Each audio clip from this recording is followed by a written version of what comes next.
noi té un trastorn de salut mental sever i ve sol. Sabeu que ho dissimula molt bé, però estiguis alerta! Tranquil·la, respira i intenta tractar el pacient com es mereix. No deixis que els prejudicis et condicionin.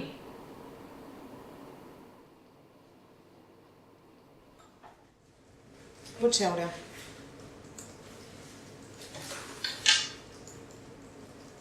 Bon dia. Bon dia. Portes els informes? Sí, he vist tant. Gràcies. Bé, Enric, veient el resultat de les proves, hi ha dues opcions de tractament. Et faré un volant perquè vagis amb el teu metge de salut mental i sigui ell el que t'ho expliqui, d'acord? Quan surtis demana hora per la setmana vinent, que ja hauré parlat amb ell. Gràcies, Enric. No ho entenc. No m'ha mirat als ulls, no ens hem entès gaire bé, perquè sembla que m'han derivat al psiquiatre en comptes d'intentar resoldre el problema. Veus? L'hem fet sentir malament.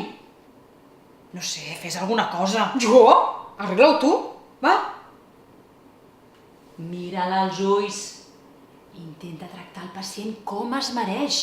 Ets una bona metge i cal que ho demostris. Si vols evitar problemes amb aquest tipus de persones, deixa que sigui el seu metge de salut mental que faci la feina.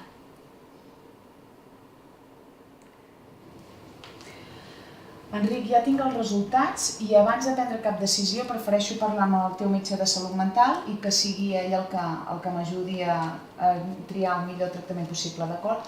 Demano hora fora la setmana que ve i ens tornem a veure, que jo hauré parlat amb ell. Ja està?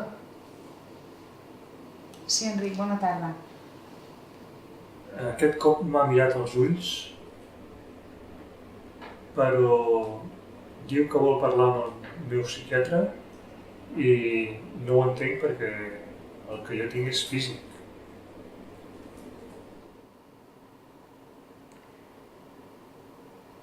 Ho veus, que no anem bé? Ja ho sé, però jo m'he d'assegurar que no fem cap error, que tot vagi bé. No siguis tan patidora. I tu no siguis tan ingènua, deixa'm a mi. A veure, no agafis responsabilitat. Les persones amb trastorn mental són molt...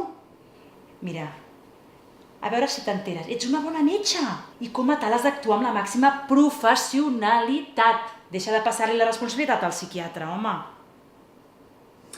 Hola, Enric. Hola. Ja tinc els resultats. Veient que hi ha dues opcions de tractament, t'he preparat una carpeta amb tota la informació perquè ho puguis ensenyar a la teva família i La meva família? Sí, perquè ells et coneixen bé i t'ajudaran a decidir. Però la meva família ja no està al cas. Ah, molt millor.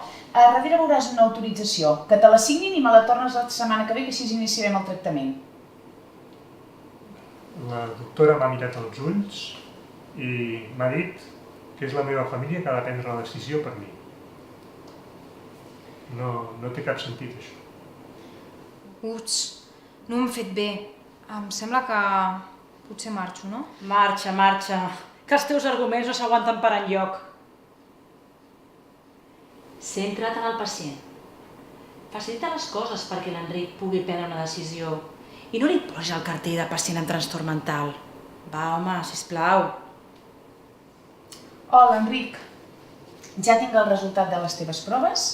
Tal com pensàvem, la infecció segueix activa i arribat a aquest punt hi ha dos tipus de tractament. Un tractament és més agressiu, té més efectes secundaris, però és molt més eficaç, i l'altre és molt més lent i hauríem d'anar avaluant a veure com funciona. T'he preparat aquesta carpeta. Aquí dintre hi trobaràs tota la informació sobre els tractaments. Tu mires amb calma a casa i la setmana que ve tornes i ho discutim els dubtes que puguis tenir i decidim. D'acord? Gràcies. A tu, Enric. La doctora aquest cop m'ha mirat als ulls i ha tingut en compte la meva opinió. Me sento com un pacient més.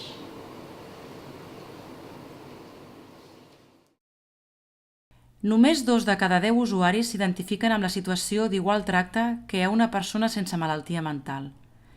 Les respostes dels professionals són estigmatitzants en 7 de cada 10 casos. És significatiu el fet que la meitat primer consultaria els professionals de salut mental que tenen l'Enric.